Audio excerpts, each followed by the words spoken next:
किसी ने बड़े कमाल की बात कही कि हवा भी बेकसूर, दिया भी बेकसूर, इसे चलना है जरूर, उसे जलना है जरूर। माय एफएम से मैं हूं आरजे कार्तिक। एक छोटी सी कहानी। एक बार एक भिखारी भीख मांगने के लिए किसान के घर पहुंचा तो उसने देखा कि किसान घर में आया ही था। शाम का वक्त था। आकर के वो हाथ पैर धो रहा था। उसके बाद में वो खाना खाने के लिए बैठ गया। खाना खाते वक्त उसके जो बच्चे थे आकर के उसके साथ खेलने लग गए। वो बच्चों को किस करने लग गया। फैमिली टाइम चल रहा था। भिखारी ये सब देख रहा था। थोड़ी देर उसने आवाज नहीं लगाई। फिर उसको लगा कि अब आवाज लगानी चाहिए। एक बार फिर से उसने आवाज लगाई। जो किसान की पत्नी थी, हाउसवाइफ थी, वो आई। आकर के उसने भीख दी।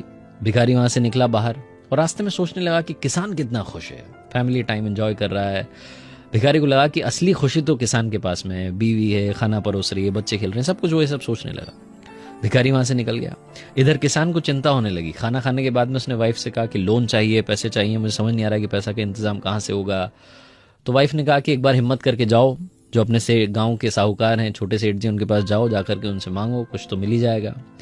किसान घर से निकला। रास्ते भर सोच रहा था कि क्या पता लोन मिलेगा नहीं मिलेगा। जाकर के उसने एक बार फिर से साहूकार से कहा कि महाराज 500 रुपए अगर मिल जाते, बीज खरीद लेता, थोड़ी मदद हो जाती।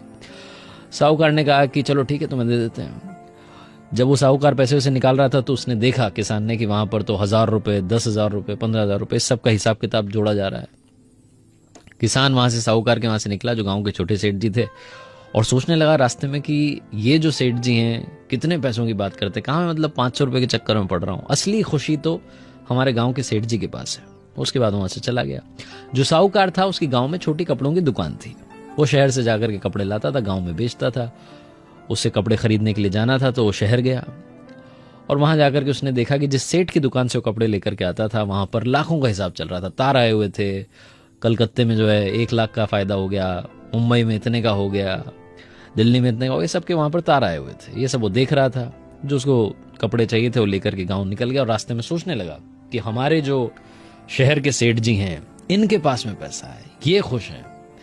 तभी वो जो शहर के सेठ जी थे उनके पास में तार आया कि 5 लाख का घाटा हो गया है। और ये सुनकर के उनका दिमाग चकरा गया।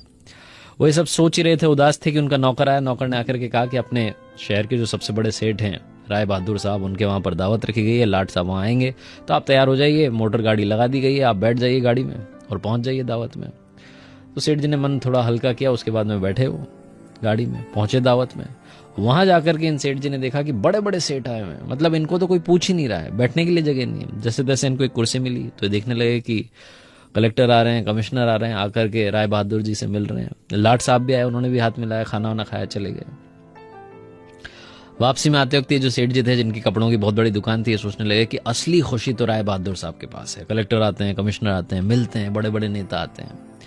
इधर जो राय बहादुर साहब थे, जब सारे लोग चले गए, दावत खत्म हो गई, तो जाकर के कमरे में लेट गए क्योंकि उनकी तबीयत बिगड़ गई।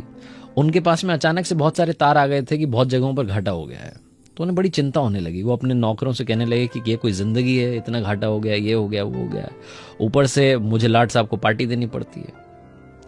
वो ये सब बोल ही रहे थे कि उन्होंने देखा कि खिड़की के नीचे से एक भिखारी गाना गाते हुए जा रहा था, हाथ में डंडा था, मस्ती से चल रहा था। तो ये जो राय बहादुर जी थे, इन्होंने कहा अपने नौकरों से कि असली खुशी देखो भिखारी के पास है, मस्ती से जा रहा है। वही भिखारी जो किसान को सबसे ज्यादा खुश मान रहा था। ये छोटी सी कहानी जिंदगी में बहुत बड़ी बात सिखाती है।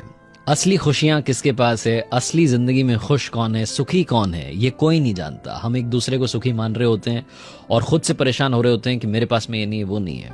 अगर आपके पास में 100 रुपए हैं, लाख रुपए हैं, 1000 रुपए हैं या करोड़ रुपए हैं, खुशियां आपको अंदर से मिलेंगी, पैसों से नहीं मिलेगी। जिंदगी में बस इंटरनल हैप्पीनेस को ढूंढना शुरू कीजिए, आप खुश रहेंगे, सुखी रहेंगे।